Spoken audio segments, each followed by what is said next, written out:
नमस्कार, कान्तिपुर समाचारमा स्वागत छ। सुरु गरौं मुख्य समाचारबाट। प्रधानमन्त्री ओलीले सर्वदलीय बैठकमा पोखे सभामुख विरुद्ध आक्रोश।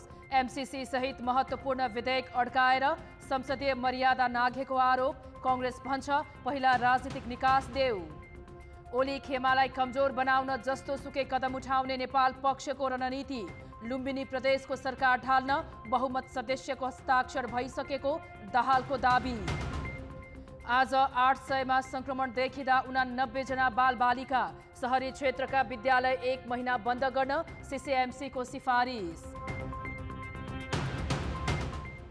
बेलायती राजकुमार फिलिपको अन्त्येष्टि गरिँदै कोरोना संकटका कारण राज परिवारका 30 सदस्य मात्रै उपस्थित। र त्रिकोणात्मक अन्तर्राष्ट्रिय टी20 सिरिजको पहिलो खेलमा नेपालले नेदरल्यान्ड्सलाई 9 विकेटले हरायो। कुशल गुर्तेल र आसिफ शेखको कीर्तिमानी साझेदारी।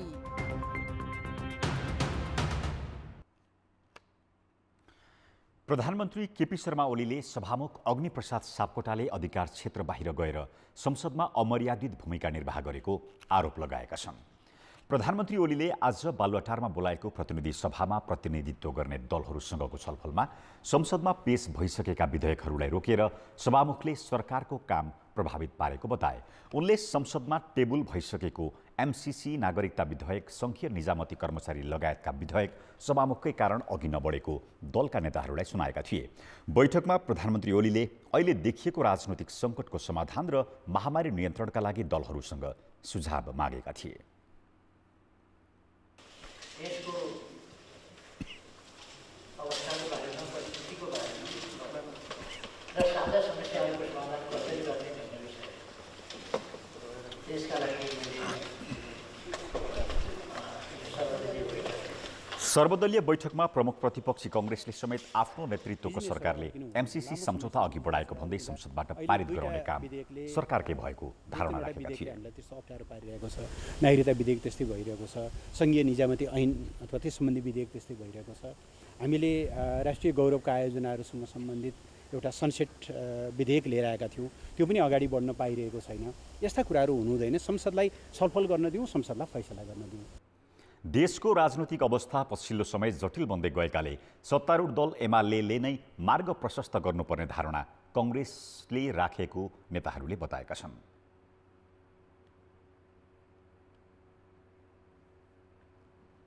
देशलाई निकास चाहिन्छ, हाम्रो भनाइ चाहिँ प्रष्टै छ। निकास चाहिन्छ भन्ने हाम्रो भनाइ हो। यो अहिलेको गतिरोधलाई निकास चाहिँ हामीले दिनुपर्छ, त्यति मात्रै भनौँ। अहिले यहाँ हामीले उहाँसँग भाजावाद गर्ने कुरा भएन। हामीले आफ्नो कुरा स्पष्टसँग राखेका छौँ र त्यसकारण चाहिँ अहिले एमसीसीको बारेमा पनि हामीले प्रश्न राखेका छौँ। यो त हाम्रै सरकारको पालामा चाहिँ नि यो सम्झौता भएको हो। अब यसमा आपत्तिजनक के छ भने त्यो चाहिँ नि त्यही हेरौँ, सदनमा छलफलमा ल्याउनुहोस्, हामीले छलफलमा ल्याउनुहोस् भनेर भनेका छौँ। संसदमा सभामुखले काम गर्न दिएनन्, मलाई संसदले जे गर्नुपर्ने काम थियो त्यो गरेन भनेर उहाँले गुनासो व्यक्त गर्नुभयो। बेसिकली उहाँको पोलिटिकल कुरामा त्यही हो, संसदले काम गर्न दिएन भन्ने। संसदमा सभामुखले चाहिँ अराजक अनैतिक काम गरिराखेका छन् भनेर उहाँले ती शब्दहरू प्रयोग गर्नुभयो। र कोभिडको बारेमा अब यसलाई चाहिँ कसरी समाधान गर्ने, सबैको सहयोग चाहिन्छ भन्ने कुरा गर्नुभयो। सर्वदलीय बैठकमा प्रधानमन्त्री ओलीले प्रतिनिधि सभा सदस्यका लागि उपनिर्वाचन लगायत उपनिर्वाचनको कुरा उठाएपछि कांग्रेसले आफ्नो पार्टीको महाधिवेशनलाई प्रभावित पार्ने गरी निर्वाचनको तालिका नल्याउन भनेको छ। माओवादी केन्द्रका अध्यक्ष पुष्पकमल दाहाल भने अनुपस्थित थिए। एमाले प्रवक्ता प्रदीप ग्यावालीले भने दाहाललाई समेत बैठकमा निम्तो दिएको जानकारी दिए। बैठकमा कांग्रेसको तर्फबाट सभापति शेरबहादुर देउवा सहित 4 नेताहरू उपस्थित रहेका थिए। जसपाबाट अध्यक्ष महन्त ठाकुर, लक्ष्मणलाल कर्ण उपस्थित थिए। यस्तै राप्रपा, नेमकिपा र राष्ट्रिय जनमोर्चाका प्रतिनिधि पनि बैठकमा सहभागी बनेका थिए। सत्तारूढ दल एमालेबाट भने प्रधानमन्त्री ओली सहितका संस्थापन पक्षका नेता तथा मन्त्रीहरू मात्रै सहभागी थिए। प्रतिनिधि सभाको पुनर्स्थापनापछि पहिलो पटक प्रधानमन्त्री केपी शर्मा ओलीले सर्वदलीय छलफल गरे। बैठकमा उनले महामारी नियन्त्रण, खाली भएका क्षेत्रमा उपनिर्वाचन र सभामुखको भूमिका गरी 3वटा विषय अघि सारे। तर उनको विशेष जोड सभामुखको भूमिकामा केन्द्रित थियो। एमसीसीलाई लिएर उनले सभामुखमाथि खनिनुको खास अर्थ र सन्देश के हुन सक्छ त? अमेरिकी सहयोग सम्बन्धी सम्झौता एमसीसी संसद सचिवालयमा दर्ता गरेको 2 वर्षसम्म पनि छलफलका लागि सदनमै नलगिएकोमा प्रधानमन्त्री ओलीले सभामुखसँग धेरै पटक सार्वजनिक रूपमै असन्तुष्टि जनाइसकेका छन्। तर शनिबार उनले संसदमा प्रतिनिधित्व गर्ने सबै दललाई बोलाएरै सभामुख अग्नि सापकोटाप्रति असन्तोष प्रकट गरे। एमसीसी सहित महत्त्वपूर्ण विधेयक समेत रोकेर सरकारलाई असहयोग गरेको र यो सभामुखको क्षेत्राधिकार र मर्यादाले नदिने उनको भनाइ थियो। एमसीसी लामो समयदेखि अड्किरहेको छ, झन्डै 1.5 वर्ष भयो। त्यो पास गर्ने कि नगर्ने संसदको आफ्नो बिजनेसको कुरा हो। संसदलाई त्यो अधिकार छ, उसले पास गर्न पनि सक्छ, नगर्न पनि सक्छ। तर सभामुखले तजविजी अधिकार प्रयोग गरेर, जुन तजविजी अधिकार उहाँसँग छैन, त्यसलाई लामो समयसम्म रोक्न मिल्दैन भन्ने कुरामा चाहिँ सबै दलहरूको एउटा साझा धारणा रह्यो। सरकारले दिएको बिजनेसलाई बिचमा कसैले रोक्ने अधिकार छ कि छैन? संविधानमा, कानुनमा, संसदको नियमावलीमा कहीँ कतै छ? मैले भन्न खोजेको त्यो हो। त्यो पास गर्ने कि नगर्ने सार्वभौम संसद हो। उसले रिजेक्ट गर्यो भनेदेखि त सरकारले त केही गर्न मिल्दैन। एमसीसी मात्र होइन, संवैधानिक परिषदमा पनि सभामुखले असहयोग गरेको प्रधानमन्त्रीको गुनासो रहँदै आएको छ। संवैधानिक परिषद अध्यादेश र करिब 3 दर्जन पदको नियुक्ति विरुद्ध सभामुखले अदालतमा रिट नै दायर गरेपछि त झगडियाकै उपमा दिएका थिए। अहिले भने सर्वदलीय बैठक बोलाएर सभामुखमाथि खनिएका छन्, जतिखेर उनका सामु राजनैतिक प्रतिकूलता थपिएका छन्। खास गरी जनता समाजवादीको एक खेमा र कांग्रेस विपक्षी गठबन्धनमा मिसिन पुगेपछि झस्किएका ओलीले एमसीसीलाई रणनीतिक रूपमा अघि सारेको हुन सक्ने एक थरीको बुझाइ छ। तर एमसीसी पारित गर्ने विषय सभामुख भन्दा पनि प्रधानमन्त्रीले राजनैतिक तालमेल मिलाउन नसक्नुको परिणाम भएको कांग्रेस सांसदको बुझाइ छ। जुन बेलामा चाहिँ नेपाल कम्युनिस्ट पार्टी एकीकृत थियो, त्यो बेलासम्म उनीहरू एउटै पार्टी भएर अगाडि बढिरहेका थिए। त्यो पार्टीभित्रको राजनीतिक व्यवस्थापन नभएको अवस्थामा त्यो नबढ्या हो मेरो बुझाइमा। अब अहिले आएर चाहिँ के छ भनेदेखि सभामुखलाई यति कुराले मात्रै दोष दिन मिल्छ कि मिल्दैन भन्ने कुरा त्यो छुट्टै प्रश्न हो।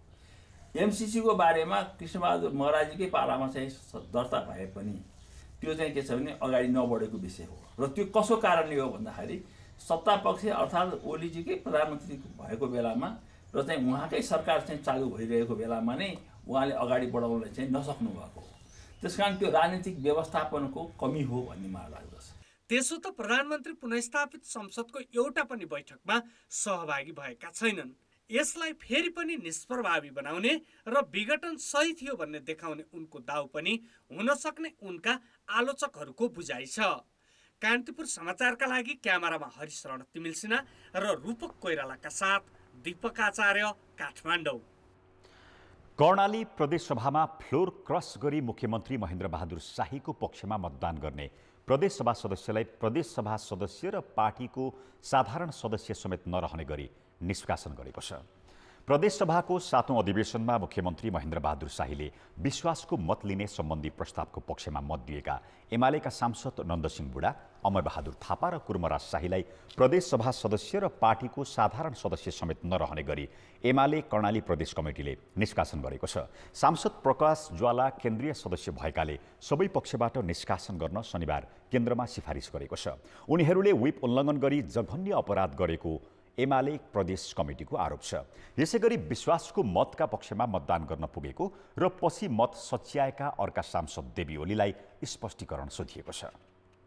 संसदबाट र पार्टी साधारण सदस्यबाट पनि कारबाही निष्कासन गर्ने गरी दलको निर्णय, आज पार्टीको निर्णय, सबै निर्णय गरेर प्रदेश कमिटी, केन्द्रीय कमिटीलाई सिफारिस गरिसक्यो।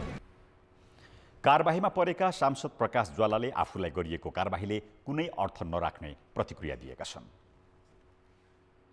पार्टी अब नामले एउटै, अब भौतिक रूपमा दुई किसिमले चलिरहेको अवस्थामा त्यो कारबाहीले खास फरक पार्छ जस्तो मलाई लाग्दैन। कारबाहीको खासै अर्थ हुँदैन।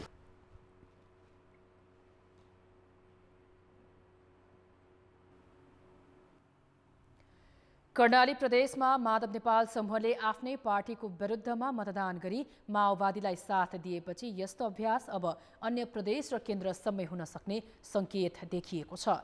नेपाल समूहले अन्य प्रदेशमा पनि यस्तै अभ्यासलाई निरन्तरता दिए प्रधानमन्त्री केपी शर्मा ओलीलाई थप भारी पर्नेछ।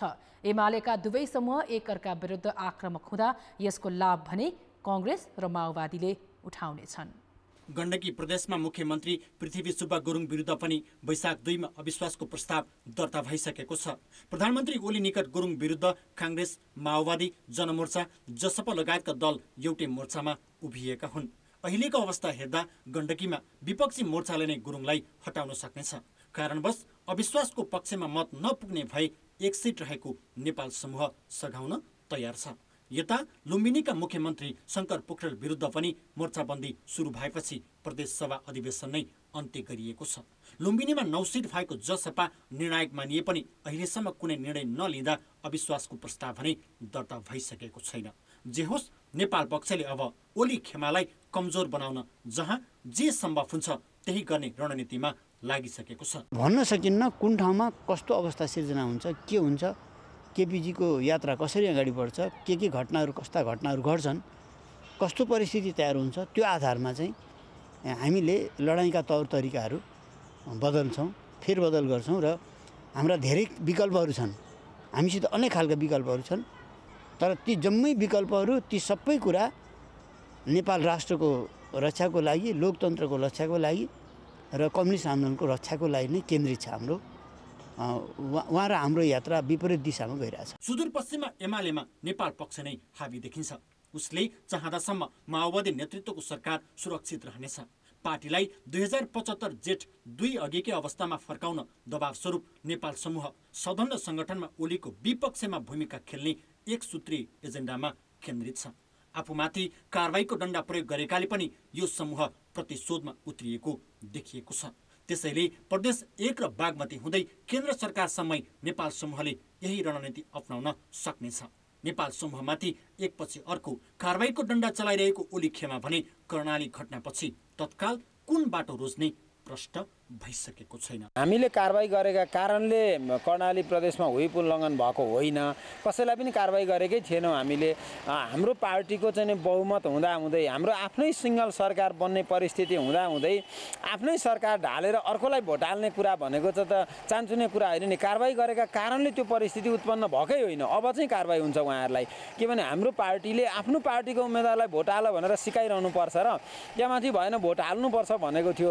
त्यसका बावजुद पनि त्यो हुइप उल्लङ्घन गर्ने जुन खालको गतिविधि देखियो त्यो असाध्यै गम्भीर छ। कुनै पनि हालतमा यो अक्षम्य छ र कारबाही हुन्छ। एमालेका दुई समूह एकअर्का विरुद्ध खनिँदा यसको लाभ कांग्रेस र माओवादीले उठाउने भएका छन्। कर्णाली सरकार जोगिँदा माओवादीलाई फाइदा भएको छ भने गण्डकी प्रदेशको नेतृत्व कांग्रेसले लिने तय भएको छ। अहिलेकै रफ्तारमा विपक्षी गठबन्धन अघि बढे ओली सरकारलाई विस्थापित गर्न पनि नेपाल समूहले नै निर्णायक भूमिका खेल्न सक्नेछ। कान्तिपुर समाचारका लागि रूपन्देहीबाट भुवन पाण्डे र क्यामेरामा विनोद कोजुका साथमा बाबुराम तिमल सिन्हाको रिपोर्ट। नेकपा माओवादी केन्द्रका अध्यक्ष पुष्पकमल दाहालले लुम्बिनी प्रदेशको सरकार ढाल्न बहुमत सदस्यको हस्ताक्षर भइसकेको दाबी गरेका छन्। काठमाडौँमा आज आयोजित एक कार्यक्रममा अध्यक्ष दाहालले कर्णाली प्रदेश सरकारले विश्वासको मत प्राप्त गरेको प्रसङ्ग निकाल्दै लुम्बिनी प्रदेशमा पनि बहुमत सदस्यले हस्ताक्षर गरिसकेको दाबी गरेका हुन्। केन्द्रमा पनि नयाँ सरकार गठनको लागि ठूलो प्रयास भइरहेको उनले बताए।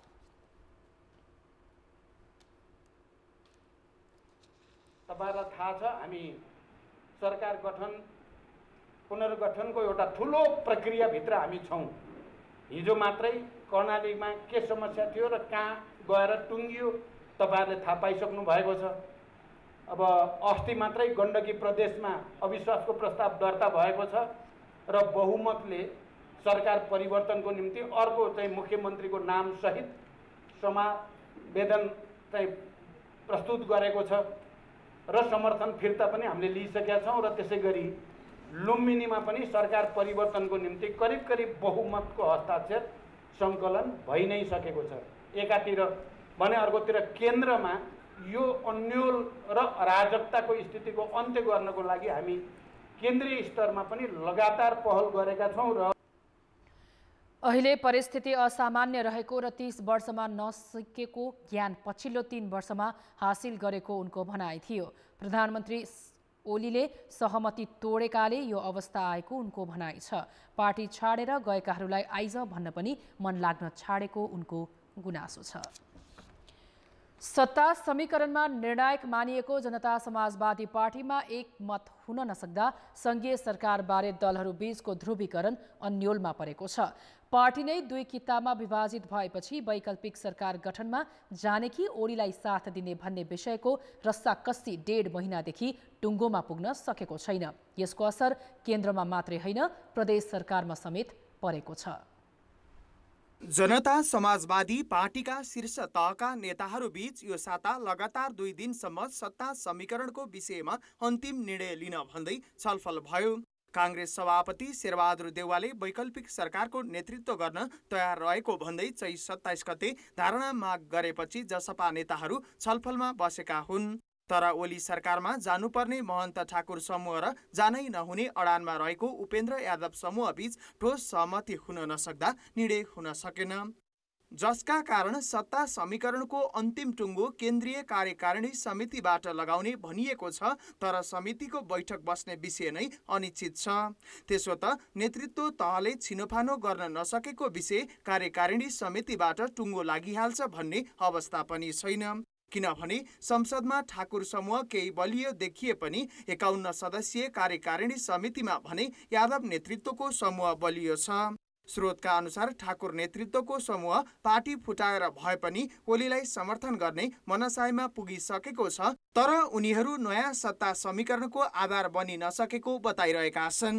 हामी अहिलेसम्म सत्ता साझेदारीको विषयमा केही सोचेका छैनौँ। हाम्रो मान्यता त के छ भने सत्ता साझेदारीसँग हाम्रो मूल्यलाई, हाम्रो सिद्धान्तलाई साटिनु हुँदैन, साट्नेवाला पनि छैनौँ। हामी कुनै पनि प्रकारका यो मन्त्री, यो मन्त्रालय, यतिवटा मन्त्रालय यस्ता कुनै कुराको पछाडि लाग्नेवाला छैनौँ। मूल्य र मान्यता अनुसार हाम्रो सिद्धान्तहरू कसैले मानिदियो भने, हाम्रो मागहरू कसैले पुरा गरिदियो भने समर्थन त गर्नै पर्छ। प्रतिनिधि सभाले प्रधानमन्त्री दिन सकेन भने फेरि प्रतिनिधि सभा विघटन हुन्छ। यत्रो मुस्किलले जोगाएको प्रतिनिधि सभा हठात विघटन होस् भनेर हामी त त्यो काम गर्नै सक्दैनौँ। तसर्थ तथ्य छन्, ओलीजीलाई हाम्रो माग पुरा पश्चात उहाँलाई हाम्रो समर्थन चाहिएको छ भने हामी समर्थन गर्छौँ। सत्ता समीकरणमा देखिएको यो तहको कित्ताकाटले दुई भिन्न धारमा रहेका तत्कालीन राजपा र समाजवादी दल मिले पनि वैचारिक र कार्यगत एकरूपता अझै नभएको प्रश्न देखिन्छ। जसपा भित्रको दुई धारले अहिले पार्टीमा मात्रै नभई राष्ट्रिय राजनीतिलाई नै अन्योलमा पुर्याएको छ। तत्कालीन समाजवादी पार्टी प्रत्यक्ष निर्वाचित कार्यकारी राष्ट्रपतिको पक्षमा विधान स्वीकृत गरेर अगाडि आएको पार्टी हो भने तत्कालीन राजपा अहिलेको जुन हाम्रो संवैधानिक व्यवस्था छ अथवा वेस्ट मिनिस्टेरियल सिस्टमको जुन पार्लियामेन्ट्री डेमोक्रेसी छ त्यसको वकालत गरेर अगाडि आएको पार्टी हो। यो दुईटा बिल्कुल फरक मार्गचित्र हो र त्यही अनुसारको अहिले हामी ध्रुवीकरण देखिरहेछौँ र त्यही ध्रुवीकरणको आधारमा यो अहिले आन्तरिक विवाद हामी देखिरहेछौँ। यसले के देखाउँछ भने जबसम्म जसपाले प्रश्न निर्णय गर्दैन तबसम्म नयाँ सत्ता समीकरण तानातानकै भुमरीमा घुमिरहन्छ। कान्तिपुर समाचारका लागि क्यामेरामा विनोद कोजुका साथ बाबुराम तिमिलसिना, काठमाडौँ। सत्ता समीकरणका विषयमा शीर्ष नेतृत्वमा दुविधा हुँदा जनता समाजवादी पार्टीले स्पष्ट निर्णय लिन सकेको छैन। यसै सन्दर्भमा हाम्रा सहकर्मी दशरथ राईले जसपा अध्यक्ष उपेन्द्र यादवसँग कुराकानी गरेका छन्। नयाँ सरकार गठनका लागि अहिले जसपा निर्णायक भूमिकामा छ। दलहरूबीच सत्ता समीकरणका लागि के कुराकानी भइरहेको छ? पहिलो कुरा त के हो भने जसपाले एक्लैले चाहेर अहिले गणितीय खेलमा सरकार बन्ने, सरकार खस्ने सम्भव छैन। अब नयाँ सरकार बनाउने हो भने सरकार बनाउनलाई संलग्न हुने दलहरू जबसम्म अगाडि बढ्दैन नयाँ सरकार कसरी बन्छ? कांग्रेसको भनाइ छ जसपा अहिले निर्णायक भूमिकामा छ। जसपाले अहिलेसम्म ग्रिन सिग्नल नदिएकाले सरकार गठनको लागि हामी अगाडि नबढेको भनेर त उहाँले तपाईहरुलाई प्रतिप्रश्न गरिरहेछ नि त। अहिलेको सरकारलाई हटाउनलाई के गर्नुभएको छ? उहाँले अविश्वास प्रस्ताव ल्याउनु भएको छ त? छैन। उहाँले कसैसँग मोर्चाबन्दी गर्नुभएको छ? छैन। अनि दोष चाहिँ अरूलाई कसरी दिने? मानिलियो आज जसपाले निर्णय गर्यो अरे, भोलि कांग्रेस तयार छैन भने त्यो निर्णयको के अर्थ हुन्छ? त्यस कारणले के हो भने र मुख्य प्रतिपक्षी दलको धर्म के हो? अरू दलहरूले जसपाले सबै थोक मिलाएर गरिदियोस् अनि लगेर चाहिँ के छ भन्दाखेरि प्रधानमन्त्रीको कुर्सीमा बसाइदियोस्, यस्तो कहीँ हुन्छ भने यो त कस्तो भइरहेछ भन्दाखेरि नि बिहा गर्नुपर्ने बेहुला तयारै छैन अनि जन्ती जानेलाई हतार भए जस्तो हुँदैन। एउटा धार चाहिँ काङ्ग्रेसको अगुवाईमा चाहिँ सरकार गठन गर्नुपर्छ भन्ने तपाईँले नेतृत्व गर्नुभएको छ, अर्को धार चाहिँ ओली सरकारलाई नै निरन्तरता दिनुपर्छ भन्नेमा चाहिँ अर्का अध्यक्ष महन्त ठाकुरले नेतृत्व गर्नुभएको छ भनेपछि त पार्टीभित्रै पनि त यहाँको त कन्फ्लिक्ट देखियो नि त। कि काङ्ग्रेस अगाडि बढ कि जसपालाई समर्थन गर, जसपा पनि अगाडि बढ्छ आफ्नो नेतृत्वमा भन्दाखेरि हामीले त अप्सनहरू दिएका छौँ नि।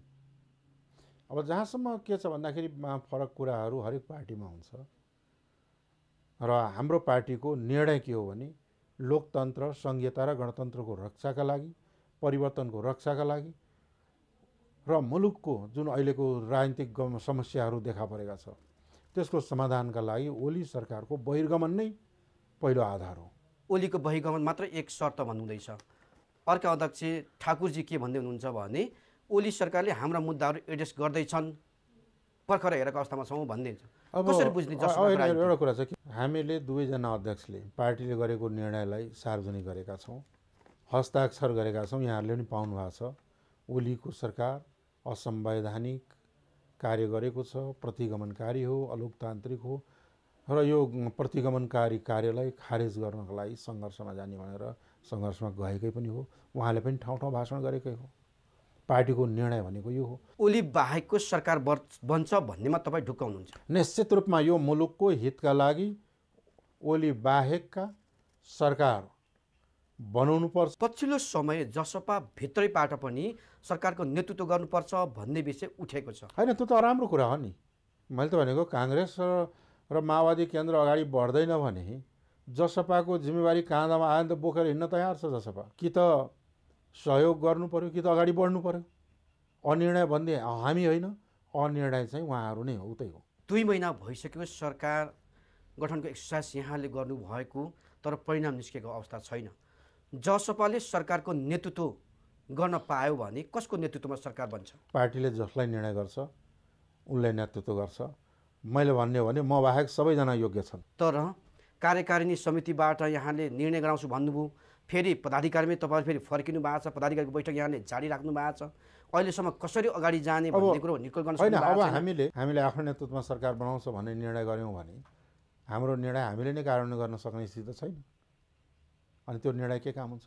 उहाँहरू तयार हुनुहोस्, निर्णय हामी गर्छौँ। सत्तारूढ दल एमाले अर्का अध्यक्ष महन्त ठाकुरलाई प्रधानमन्त्रीमा प्रस्ताव गर्यो भने के भन्नुहुन्छ तपाईँ? उहाँहरूले त आफ्ना साथीहरू प्रधानमन्त्रीको कुर्सी ताक्यो भनेर पार्टीलाई 3 टुक्रा पारिदिनु भएको छ। अनि झन् अर्कालाई प्रधानमन्त्री बनाइदिन्छ भन्ने कसले पत्याउँछ? पछिल्लो 24 घण्टामा 843 जनामा कोरोना संक्रमण पुष्टि भएको छ। स्वास्थ्य मन्त्रालयका अनुसार PCR परीक्षणबाट 768 र एन्टिजेनबाट 75 जनामा कोरोना संक्रमण पुष्टि भएको हो। 6004 जनाको परीक्षण गर्दा 843 जनामा संक्रमण देखिएको छ। 2 संक्रमितको भने मृत्यु भएको छ। अहिलेसम्म कुल मृतक संख्या 3075 पुगेको छ। देशभर सक्रिय संक्रमित 5545 जना छन्। तीमध्ये 45 जना भेन्टिलेटरमा, 94 जना आइसियुमा उपचार भइरहेको मन्त्रालयले जनाएको छ। नेपालमा संक्रमितको संख्या 2,83,658 पुगेको छ। कोभिड-19 व्यवस्थापन केन्द्र CCMCले कोरोना महामारीको जोखिम भएका सहरी क्षेत्रका विद्यालय वैशाख महिनाभर बन्द गर्न सिफारिस गरेको छ। सिंहदरबारमा बसेको CCMCको बैठकले CCMCले परिस्थिति झनझन जटिल बन्दै गएको निष्कर्षका साथ यो महिनाभर विद्यालय बन्द गर्न मन्त्री परिषदमा सिफारिस पठाउने निर्णय गरेको हो। यसअघि अघिल्लो शनिबार कम्तीमा 3 स्वाता विद्यालय बन्द गर्न सिफारिस गरे पनि मन्त्री परिषदले कुनै निर्णय गरेको थिएन। जोखिम कम गर्न अनलाइन लगायत वैकल्पिक माध्यमबाट अहिले जुन धेरै देखिएको ठाउँहरू छन्, जुन बच्चाहरूले देखियो भने, तर अहिले तत्काललाई जो स्वास्थ्य मन्त्रालयले जुन उसको इन्डिकेटरमा देखिएका स्थानहरू छन्, ती स्थानहरूमा तपाईँको वैकल्पिक विधिहरू मार्फत विद्यालयमा पठन पाठन गर्नुपर्छ। अनलाइन पनि हुनसक्छ र शिक्षा मन्त्रालयले जारी गरेको कार्यराज छ नि त्यसमा वैकल्पिक 7-8वटा तरिका छन्, ती तरिका मार्फत गर्नुपर्छ भन्ने आजको छलफल रह्यो। संक्रमणको दोस्रो लहर बढ्दै जाँदा नयाँ प्रजातिका भाइरस पनि देखा परेका छन्। यसपटक विद्यालय उमेरका बालबालिका पनि सबैभन्दा धेरै प्रभावित छन्। आज पनि 19 वर्ष मुनिका 89 जना बालबालिकामा संक्रमण पुष्टि भएको छ। विभिन्न मुलुकले कोरोना महामारी तीव्र बनेको भारतसँग हवाई सम्पर्क विच्छेद गरेपछि धेरै भारतीय नागरिक अहिले नेपालको बाटो भएर गन्तव्य मुलुक जाँदैछन्। यसको असर खाडी मुलुकका उडानको भाडामा परेको छ। अघिल्लो महिनासम्म सामान्य रहेको भाडा दर सीमित वायु सेवा प्रदायकले सेवा दिने भएकाले अहिले 3 गुणासम्म बढेको छ। यो भिड साउदी अरब, चीन, सिंगापुर लगायत विभिन्न मुलुक जानका लागि नो अब्जेक्सन लेटर अर्थात् एनओसी बनाउन आउने भारतीयहरूको हो। लैनचौर स्थित भारतीय दूतावासमा केही सातादेखि हरेक दिन यस्तै भिड लागिरहेको छ। यही भिडको असर खाडीतिर भर्ने उडानमा परेको हो। साउदी अरबको जेद्दा शहरका लागि कतार एयरवेजले शनिबारका लागि सबैभन्दा कममा पाइने टिकटको मूल्य 82,000 तोकेको थियो भने जेद्दाकै लागि एयर अरेबियाको भाडा 55,000 रुपैयाँ छ, जबकि सामान्य अवस्थामा यस रुटको भाडा 40,000 लाग्थ्यो। यस्तै कतारको दोहा जान अरू बेला 20,000 तिरे पुग्थ्यो भने अहिले कम्तीमा 42,000 तिर्नुपर्छ। महँगो टिकट काटेर जाने अधिकांश भारतीयले नन रिफन्डेबल अर्थात् केही गरी छुटेमा पैसा फिर्ता नहुने टिकट लिएका छन्। मंडे जाने के कल 2 दिन छुट्टी है ना एम्बेसी, तो सब लोग इसलिए डर रहे हैं। ये टिकट जो है ना एक आदमी 50,000 का ऐसा टिकट लिया, अगर ये रिफंड नहीं मिलेगा, अगर हमको ये इधर एनओसी नहीं मिलेगा ना नहीं जा सकता। लेकिन कई लोग जो थे लास्ट हफ्ते में उन लोग का ऑलरेडी टिकट कल का फ्लाइट था, उन लोग को एनओसी नहीं मिला, कई लोग का पैसा लॉस हो गया। क्या कर सकते हैं, एयर इंडिया भी नहीं है, फैसिलिटी नहीं है। अभी हाई वो 2 एयरलाइंस है, अभी एक दिन का 3 फ्लाइट वो चला रहा है कतर एयरलाइंस, वो अच्छा पैसा बना रहा है। अब कितना भी वो पैसा बढ़ा तो आदमी को लेना ही पड़ेगा, क्योंकि यहाँ फंसे हुए हैं ना, इधर आदमी को जाना पड़ेगा। भारतमा कोरोना महामारी उच्च दरमा बढेपछि धेरै मुलुकले सोझै हवाई सम्पर्क विच्छेद गरेका छन्। साउदी अरब लगायत कतिपय देशले तेस्रो मुलुकमा 14 दिन क्वारेन्टिन बसेपछि मात्रै प्रवेश दिने गरेका छन्। त्यसैले भारतीयहरू नेपाल हुँदै खाडी मुलुक जान थालेका हुन्। महँगो भाडा तिरेर पनि सहज रूपमा टिकट नपाउँदा कतिपय समयमा उड्न पाएका छैनन्। इन्डियाबाट आउने मान्छेहरूलाई चाहिँ अब काठमाडौँमा क्वारेन्टाइन राख्ने, अब क्वारेन्टाइन राखेपछि 14 दिनपछिको फेयरहरू दिँदाखेरि एकैचोटि प्याकेजमा दिँदाखेरि उनीहरूलाई त्योभन्दा पनि बढी पर्न जान्छ। 90,000 भन्दा पनि बढी जान्छ उनीहरूलाई, इन्डियन प्यासेन्जरलाई लगायत। त्यसले गर्दा मार परेको छ नेपाली प्यासेन्जरलाई। अब इन्डियनहरूले धेरै पैसा दिइरहेको छ भनेपछि नेपालीहरूलाई सस्तोमा पाउन गाह्रो छ। त्यो कारण त्यसरी चाहिँ मान्छेहरूले मारमा परिरहेको छ। त्यसो त भारतीय यात्रुकै चापका कारण दिल्ली काठमाडौँ रुटको भाडा पनि अचाक्ली महँगिएको छ। सामान्य अवस्थामा 9 देखि 10,000 रुपैयाँ पर्ने यस रुटको भाडा अहिले 30,000 तिर्दा पनि नपाउने स्थिति छ। नेपाल र भारत बीच पारस्परिकताका आधारमा नेपाल वायु सेवा निगम र एयर इन्डियाले दैनिक एक-एकवटा मात्रै उडान गरिरहेका छन्। कान्तिपुर समाचारका लागि क्यामेरामा विनोद कोजुका साथ शर्मिला खनाल र सुबिन्द्र श्रेष्ठ, काठमाडौँ।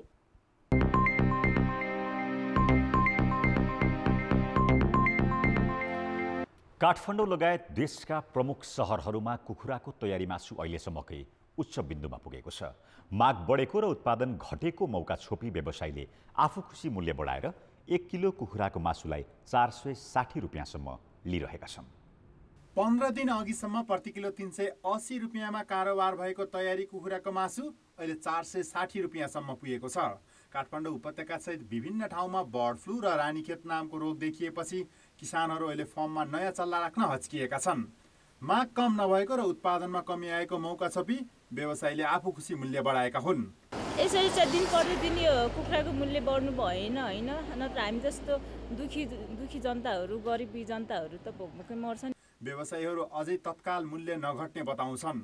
उनीहरूका भनाइमा सामान्य अवस्थामा हप्तामा 35 देखि 40 लाख चल्ला बिक्री गर्ने ह्याचरीले चल्ला बिक्री नभएपछि आधाले उत्पादन घटाएका छन्।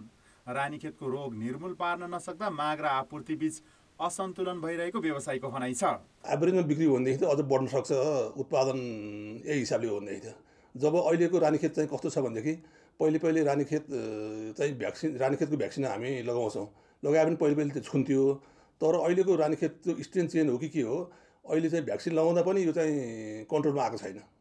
अनि मर्ने पनि कस्तो छ भने यसको चाहिँ जब 22-25 दिन भएपछि चाहिँ मर्न थाल्छ। मर्ने प्रक्रिया पनि यस्तो चाहिँ यो 3-4 दिन 4-5 दिनमा खोर्ने सखा हुने कि एउटा किसानले 2000 पालेको छ भने उसको 25 दिन भएपछि रोग लाग्यो भने उसको 30 दिनभित्र सबै मरिसक्छ। कृषि क्षेत्रमा आत्मनिर्भर रहेको एक मात्र क्षेत्र कुखुरा पालन हो। पोल्ट्री महासङ्घका अनुसार देशभर दैनिक 7 लाख किलो तयारी मासु उत्पादन र बिक्री हुन्छ। त्यसको आधा काठमाडौँ उपत्यकामा मात्र खपत हुन्छ। बजारमा प्रभावकारी नियमन र अहिले देखिएको रोग निरूपण गर्न जति ढिला हुन्छ त्यति नै मूल्यमा उतार चढाव हुने देखिन्छ। कान्तिपुर समाचारका लागि चितवन सहकर्मी राजु चौधरी र क्यामेरामा रूपक कोइरालाका साथ सुमन पन्थ, काठमाडौँ। अब जनमतको अन्तिम परिणाम। जनमतमा हिजो हाम्रो प्रश्न थियो, महामारी नियन्त्रणलाई लिएर सरकारी निकाय बीचमै तालमेल नहुनुलाई के भन्नुहुन्छ? ए, जनस्वास्थ्यमा खेलवाड, बी, जिम्मेवारी नलिने प्रवृत्ति र सी, अधिकार क्षेत्रको अस्पष्टता। जनमतको अन्तिम परिणाम यस्तो छ, ए, जनस्वास्थ्यमा खेलवाडमा 48%, बी, जिम्मेवारी नलिने प्रवृत्तिमा 33% र सी, अधिकार क्षेत्रको अस्पष्टतामा 19% मत प्राप्त भएको छ। अब आजको प्रश्न। जनमत मूल्यवृद्धि नियन्त्रण नहुनुको कारण के होला? ए, फितलो नियमन, बी, व्यापारीको मनोमानी र सी, आपूर्तिमा असन्तुलन। जनमतको अन्तिम परिणाम भोलि बेलुकी 8 बजेको कान्तिपुर समाचारमा प्रसारण गर्नेछौँ। कृपया NEWS news space A, B वा C टाइप गरी 34001मा SMS गरी आफ्नो मत व्यक्त गर्नुहोला। अब जनताको आवाज। हामीले सुर्खेतमा सोधेका छौँ, आगलागीका घटना नियन्त्रण गर्न कसले के गर्नुपर्ला? जनताको आवाज। स्थानीय तह नै हो, राज्यले नै त्यसलाई चाहिँ आगलागी हुनुभन्दा पूर्व नै वनमा चाहिँ सीमारेखाहरू तयार गरेर आगलागी त्यसलाई विस्तार गर्न नदिनुलाई चाहिँ एउटा। अर्को भनेको चाहिँ आगलागी नियन्त्रणका लागि पूर्व तयारी हुनुपर्छ। व्यक्ति आफैले नै सचेत हुनु जरुरी छ हैन। व्यक्तिहरूले पनि जस्तो अब जथाभावी चुरोटको ठुटाहरू नफाल्ने। प्रदेश सरकारले अथवा स्थानीय सरकारले पूर्व तयारी अथवा दमकलहरूको व्यवस्थापन या ट्याङ्करहरूको व्यवस्थापन पनि गर्नुपर्छ। स्थानीय सरकारले चाहिँ यसमा दमकलहरू, त्यस पछाडि त्यसमा आगलागी नियन्त्रण गर्नलाई जनशक्तिहरू चाहिँ व्यवस्था गरिदिएको भए एकदम राम्रो हुन्थ्यो। खबर गरेको समयमा दमकलहरू पुग्नु पर्यो। सामुदायिक वन समितिहरूलाई अलि एक्टिभ बनाउनुपर्छ। वनमा गएर हामीले चाहिँ जथाभावी चलाइ कोरेर नफाल्ने, जुन चुरोट खायो त्यही नफालिदिने जथाभावी। आगलागी भइसकेको अवस्थामा के गर्न सकिन्छ भन्ने हिसाबमा चाहिँ टास्क फोर्स बनाएर त्यसलाई चाहिँ परिचालन गर्ने हिसाबमा पनि हामीले सोच्नुपर्ने आवश्यकता चाहिँ म देख्दछु। आगो लागि नियन्त्रणको लागि जनचेतना फैलायो भने अलिकति कम गर्न सकिन्छ।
कान्तिपुर समाचार अहिलेलाई सकियो। कान्तिपुर टेलिभिजन हेर्दै गर्नुहोला। नमस्ते।